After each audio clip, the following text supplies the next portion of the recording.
पत्रकारांवर झालेल्या हल्ल्याच्या निषेधार्थ जनकल्याण मराठी पत्रकार संघाच्या वतीने जायखेडा पोलिसांना निवेदन. त्र्यंबकेश्वर या जागतिक दर्जाच्या 12 ज्योतिर्लिंगांपैकी एक प्रसिद्ध असलेले देवस्थान आहे. परंतु याच त्र्यंबकेश्वर शहराच्या परिसरात गावगुंडांकडून अगदी निंदनीय कृत्य झाले आहे.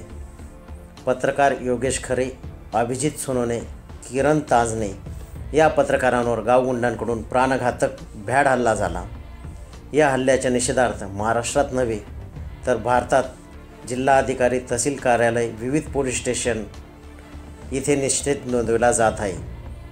याच अनुषंगाने जनकल्याण मराठी पत्रकार संघाच्या वतीने एक लेखी निवेदन जायखेडा पोलिसांना देण्यात आले आहे. या निवेदनात स्पष्ट म्हटले आहे, झालेला हल्ला हा निंदनीय आहे. राज्यात जाती धर्माचे राजकारण सुरू असून शेतकरी, कामगार, शेतमजूर, पत्रकार संकटात सापडला. पत्रकार हा लोकशाहीचा चौथा आधारस्तंभ आहे. भारताला स्वातंत्र्य मिळवून देण्यासाठी पत्रकारांचे योगदान मोठे आहे. कुटुंबाची पर्वा न करता समाजाच्या हितासाठी झटत असतो. मात्र पुरोगामी महाराष्ट्रात पत्रकारांवर हल्ले होणे हे निंदनीय बाब आहे. आज पत्रकारांवर हल्ले झाले, उद्या पोलिसांवर होतील. यामुळे गुन्हेगारांवर कडक कारवाई झाली पाहिजे. जखमी झालेल्या पत्रकारांवर मोफत इलाज झाला पाहिजे.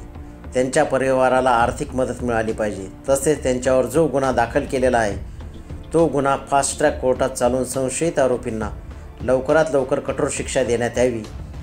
आगामी काळात कुठल्याही पत्रकारांवर असा हल्ला होणार नाही अशी शासनाने खबरदारी घ्यावी, असे या निवेदनात म्हटले आहे. यावेळी जनकल्याण मराठी पत्रकार संघाचे बागलाण तालुका अध्यक्ष सचिन सोनोने, विनोद पाटील यांनी आपले मनोगत व्यक्त केले. यावेळी जनकल्याण मराठी संघाचे संस्थापक संतोष जाधव, जनकल्याण मराठी पत्रकार संघ संचालित पोलीस मित्र समितीचे राज्य अध्यक्ष आनंद दानी यांच्यासह सचिन सोनोने, विनोद पाटील, दीपक पवार, विशाल बच्छाव, इंद्रजित वाघ, किशोर मजदे, संदीप सोनोने, प्रशांत भामरे, परशुराम मायरे, रणधीर भामरे, संदीप गांगुर्डे, सुनील निखुंब, संभाजी सावंत आदींच्या उपस्थितीत निवेदन देण्यात आले.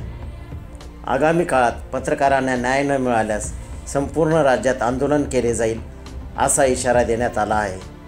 24x7 न्यूज रिपोर्टसाठी प्रतिनिधी परशुराम अहिरे. आमचे सहकारी मित्र खरे साहेब असतील, ताजने साहेब असतील, सोनोने साहेब असतील यांच्यावर जो भ्याड हल्ला झालाय, या गावगुंड व प्रवृत्तीच्या लोकांना जर अशा पत्रकारांवर हल्ले करत असतील तर याचा आम्ही जनकल्याण मराठी पत्रकार संघटनेच्या वतीने जाहीर निषेध करतो. व असे वारंवार जर पत्रकारांवर हल्ले होत असतील तर त्याचा धडा शिकवलाच जाईल. परंतु आम्ही सर्व आता निवेदन देण्यासाठी जायखेडा पोलीस स्टेशन येथे आले आहोत. त्यांना विनंती आहे की अशा नराधमांवर यांच्यावर कठोर कारवाई झाली पाहिजे.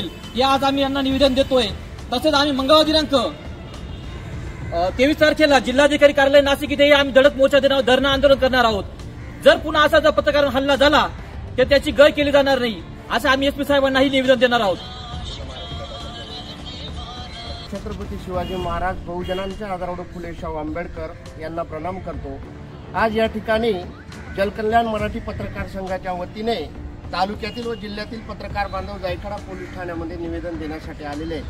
अत्यंत दुर्दैवाची बाब आहे की या महाराष्ट्र राज्यामध्ये शेतकरी असुरक्षित आहे, कामगार असुरक्षित आहे, सामान्य माणूस असुरक्षित आहे आणि आता तर पत्रकारांवर हल्ले या ठिकाणी व्हायला लागले. उद्या मला वाटतं पोलिसांवर सुद्धा हल्ले होतील. पत्रकार बांधव हा जीवाची पर्वा न करता, आपल्या कुटुंबाची, परिवाराची पर्वा न करता समाजाच्या हितासाठी नेहमी झटत असतो. पत्रकार हा लोकशाहीचा चौथा स्तंभ आहे. भारताला स्वातंत्र्य मिळवून देण्यात सुद्धा पत्रकाराचा श्रेयाचा वाटा आहे. समाजात ज्या ठिकाणी अन्याय अत्याचार होतो त्या ठिकाणी पत्रकार हा अन्यायाला वाचा फोडण्याचं काम करत होता. असेच कृत्य करत असताना त्र्यंबकेश्वर या तीर्थक्षेत्राच्या ठिकाणी आमचे पत्रकार बांधव गेले. नंगट प्रवृत्तीच्या लोकांनी त्यांच्यावर अतिशय अमानुषपणे हल्ला केला. मी या ठिकाणी यांचा तीव्र शब्दात निषेध करतो. आमच्या पत्रकार बांधवांवर मोफत उपचार झाला पाहिजे, त्यांच्या परिवाराला मदत मिळाली पाहिजे. त्याचप्रमाणे त्या नंगट प्रवृत्तीच्या लोकांची केस फास्ट ट्रॅकमध्ये चालून त्यांच्यावर गंभीर प्रकारचा गुन्हा दाखल होऊन भविष्यात एकाही पत्रकाराकडे जर वाकड्या नजरेने कोणी पाहण्याची हिंमत करायला नको अशी माझी राज्य शासनाला व केंद्र शासनाला व गृहमंत्री साहेबांना विनंती आहे. अन्यथा या ठिकाणी जनकल्याण मराठी पत्रकार संघाच्या वतीने संपूर्ण महाराष्ट्रभर तीव्र स्वरूपाचे आंदोलन करण्यात येईल. धन्यवाद. करणारा गाव गुंडांचा निषेध असो, पत्रकारांवर भ्याड हल्ला करणारा गाव गुंडांचा निषेध असो.